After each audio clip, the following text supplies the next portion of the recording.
Hello and welcome back to episode 4.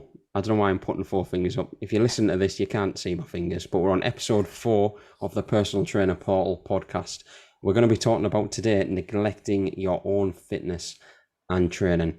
We all do it in the grinding years, as we like to say here at the Personal Trainer Portal, aka the first year or two of your PT business. But I think neglecting your own training isn't ideal, as we're going to touch on a little bit more. And I'd say the first point is you're probably spending too much time PTing.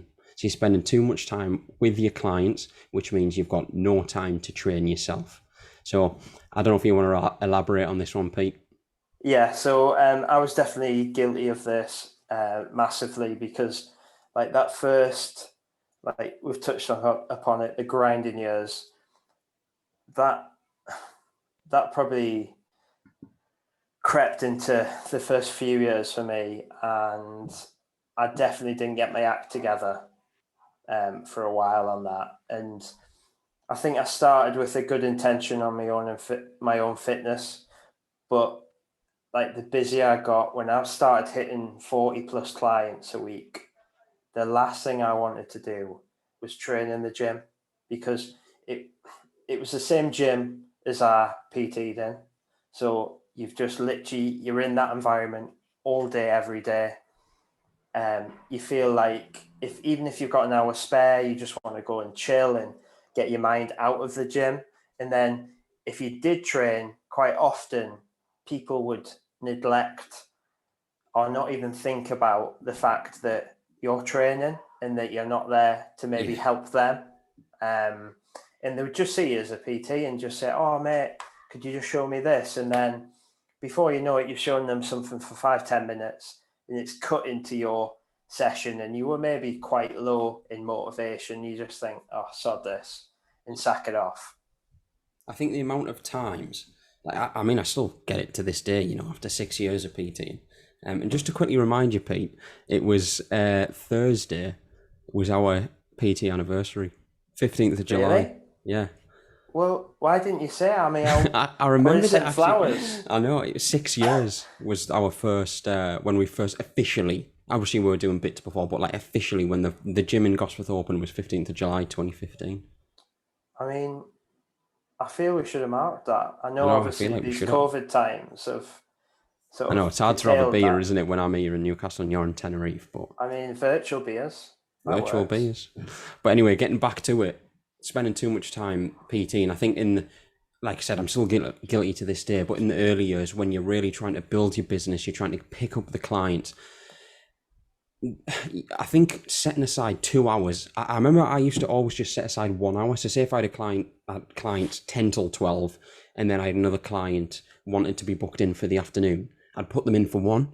So I'd only have an hour, but that is not long enough. So No. if you've only got 1 hour in your time slot, that means you need to finish your previous client, your 11 or 12 client, and then you've got to get changed, do some warming up. You're probably going to have a little bit of chatter with the people in the staff room, bantering on, and then you're going to start your session. But then you've got to finish and then set up for your next client and get changed and all that. So an hour session isn't an hour. It's like 35 minutes, 40 minutes if you're lucky. Yeah, yeah, definitely. And I think that all changed for me when I sort of moved to the private gym because it was a completely different sort of environment. But you've got to make time, and an hour is definitely not long enough. No, definitely not. Definitely not.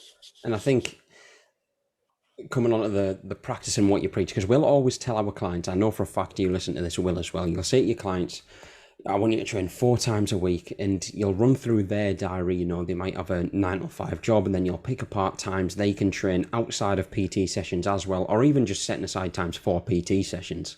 And you're great at telling them how to do it. But then when it comes to your own training, and again, Pete just touched on his as, definitely been affected in the past, and I know mine has exactly the same as well. You're telling your clients to do one thing, but then you're not doing it yourself. Yeah, I think it's sort of priorities, isn't it? Because your main priority at the start is clients, training clients, getting them results to help you get more clients. So you almost put yourself further down the list. So that's why you neglect yourself, and that's why you overlook yourself. So it's trying to tell people and help people realize that if you move yourself back up the list near the top, how that could actually benefit your clients. I think that's the point we're trying to get across here today, really. Yeah. And I think as well, as we said before, is also having a goal to help be relatable to your clients. And if you listen to some of the other podcasts, I don't mention it very often. Drum roll. But I am an Ironman. So I did do an Ironman triathlon a few weeks in just 2 weeks ago today, actually. And the reason I bring this up, for no other reason, obviously, that, you know, I am an Ironman, is the fact that the training... That's the only reason you did it, guys. The fact... To say that. The thing is, when you're training for one, though, there's so much time required out of your weekly schedule to put into training, especially the last 3 months.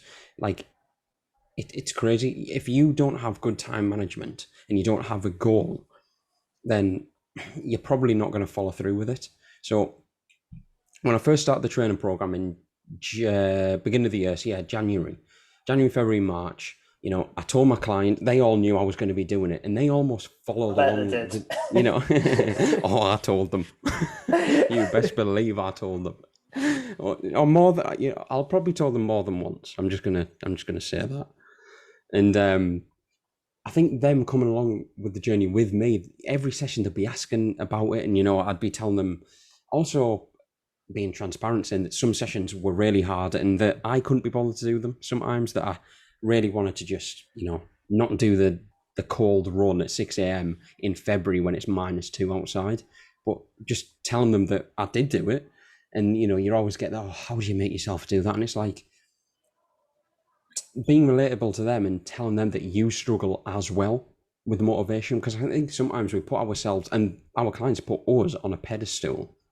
So they think, oh, he can always do it because he's in a gym and he's a personal trainer. I can't do it because I'm not him. Yeah. I'm not a PT. But really, if we tell them that we struggle with motivation from time to time as well, then it just helps be relatable to them.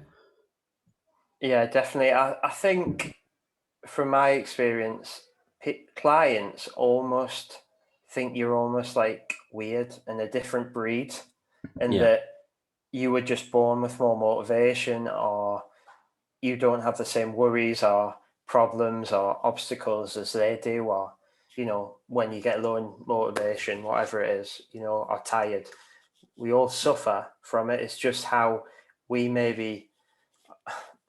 learned how to maybe deal with that, and general population haven't. And that's probably why they've come to us, because they've not got to where they want to be with their fitness or nutrition goals. Yeah. So it's getting that across that we are the same, but we've maybe just ahead of them in what we know and how we deal with it. Yeah, so I think if you get across to your clients that you have a specific goal for your training for, and obviously it's good, as I touched on with the Ironman, it's good for you to have a goal, but it's also good for them to know that you've got a goal as well as them. I know there's a lot of back and forth here, but if they know, for me, I'm training for Ironman, or for example, if you were wanting to lose, I don't know, half a stone, or you're wanting to gain X amount of muscle, or you just want it to be lean, whatever the goal is, even if they don't have the client doesn't have the same goal as you, just showing that you have something to work towards gives them a little bit of motivation, because you're showing that it can be done no matter what. Yeah, it shows them you're dedicated to it as well. Exactly. But also you need to be relatable, saying that you struggle with motivation as well. Exactly. Definitely. Because I think if you don't do that, like, I could have easily just said to my clients, oh yeah, I did my 6 a.m. run this morning, did my 2 hours on the bike this afternoon, and then I'm going to do a gym session tomorrow. Oh, I love it. And don't get me wrong, I did enjoy it to some extent, but there was a lot of times, especially in the winter, or even just in the last six weeks before the actual event, where it got really tough because we had really long cycles where I just couldn't be bothered to do it. I didn't want to do it, and I had sessions where I didn't perform very well either. So I think getting that across, that no matter how fit you are, because I don't know if you had this, Pete, and I'm pretty sure that you as the listener know this as well about your client. It's like some sessions they'll turn up, even if they're the clients who are always quite upbeat and happy, and they'll have a bit of, they've had a bit of a rough day, and then they're doing the session and they think, oh, I'm just so out of breath. I swear I wasn't this. I feel like I'm getting unfit. Sorry, I've just had a phone call there. And I think just getting across to them that you feel that as well. Yeah, definitely. So you turn up to the session sometimes and don't perform well and can't be bothered. Yeah, because I mean, no one's 100% all the time. We all have days where you maybe not slept as well. You're just low in energy. So it's just getting back to the same point. It's being relatable, and it's showing that you're not perfect as a PT. No one's perfect. So it's just getting that across. Yeah, and I think another one we want to touch on is you want to relate to a client as well by knowing what, for example, being in a deficit feels like, because 90% of people, especially if you're within your first year, the grinding years of being a personal trainer, most people who are going to come to you, unless you've really niched down already, which we've talked about this before in other podcasts, we don't suggest you niche down too much in your grinding years, because you want to almost just work with anyone and everyone, but that's a different topic. You want to relate to a client to know what it feels like to be in a calorie deficit or be in a diet, on just some type of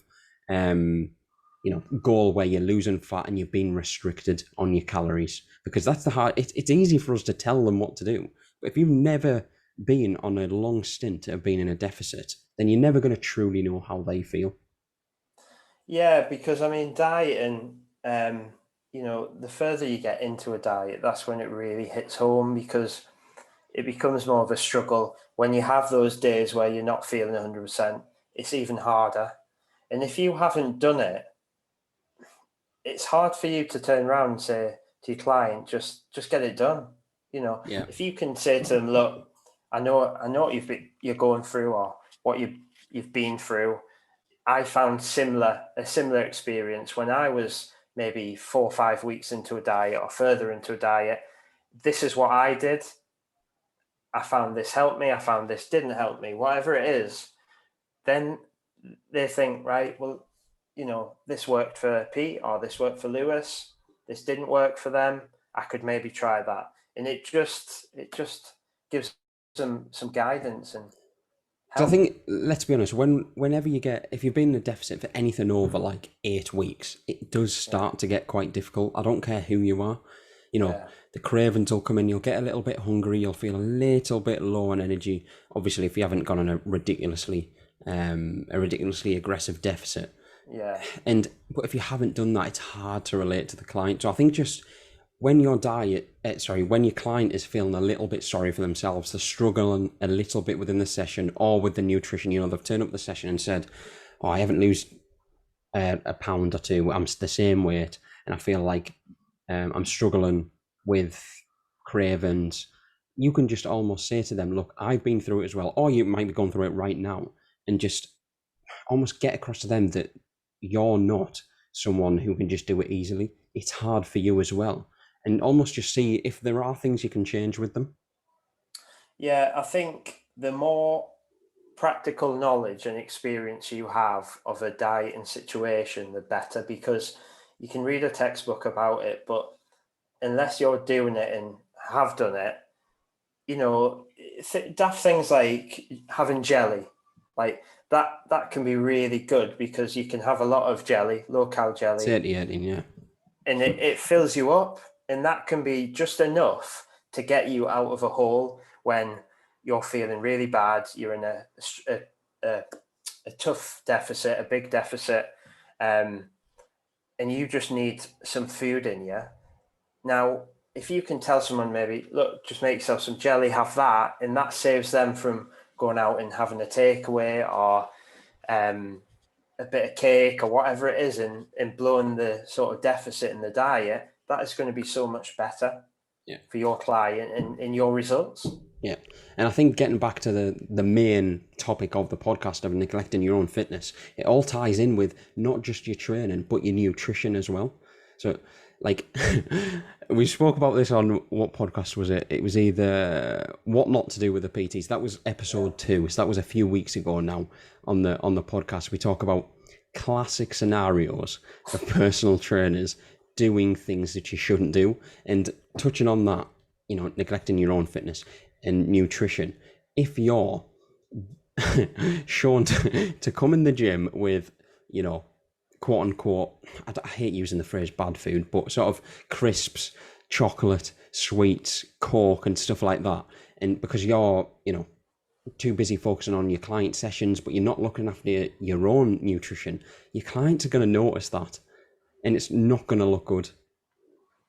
Yeah, because, how can you get someone to diet and follow what you're doing if you're just, living at YOLO, not training really, or eating what you want? If you post on social medias out for cocktails and big dinners, and then the next day you're saying, well, why have you not followed your diet? Or why have you gone out for dinner?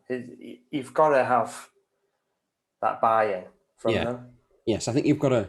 I think obviously you don't want to talk about yourself too much in personal training sessions, but I think just every now and then touching on with your clients that you've got a training goal and this is what you have done to, progress to that goal, and tell them how your nutrition has gone.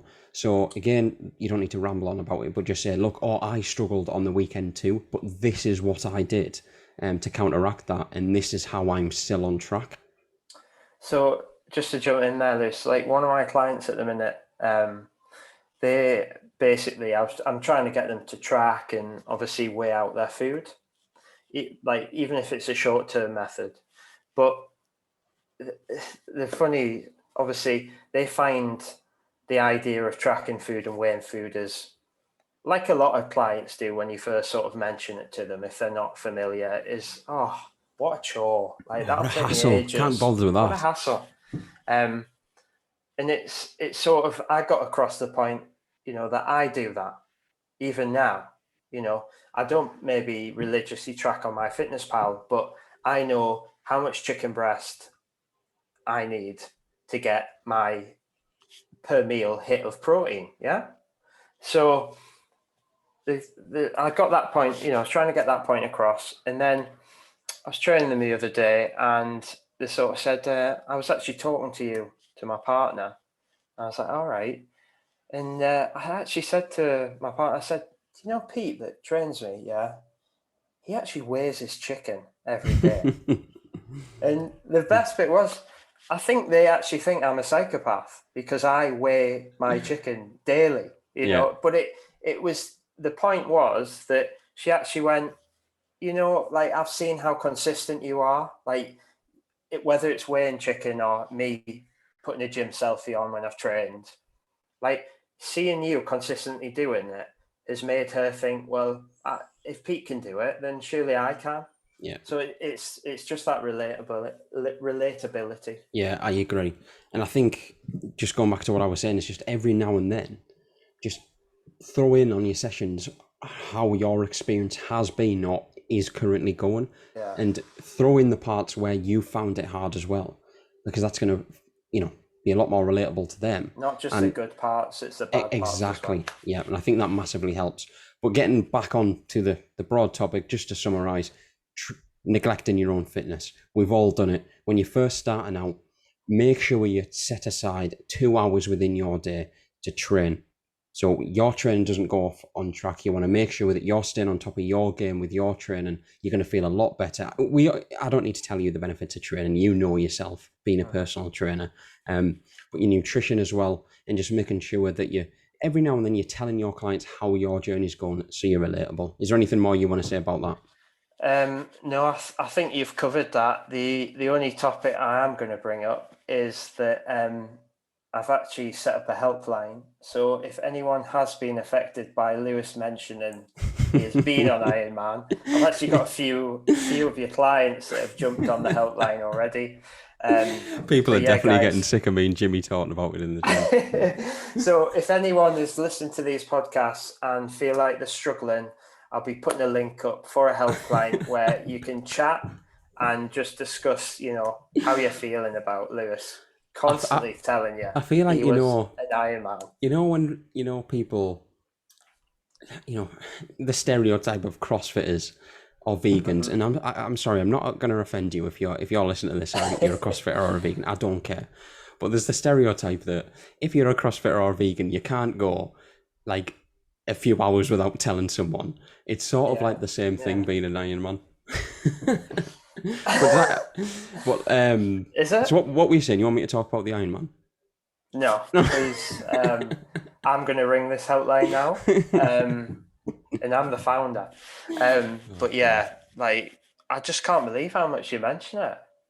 Well, I'm an Iron Man. Do you not know? Like if I had £1 for every time, I'd be in Barbados. And the thing is, you haven't even been speaking to Jimmy yet.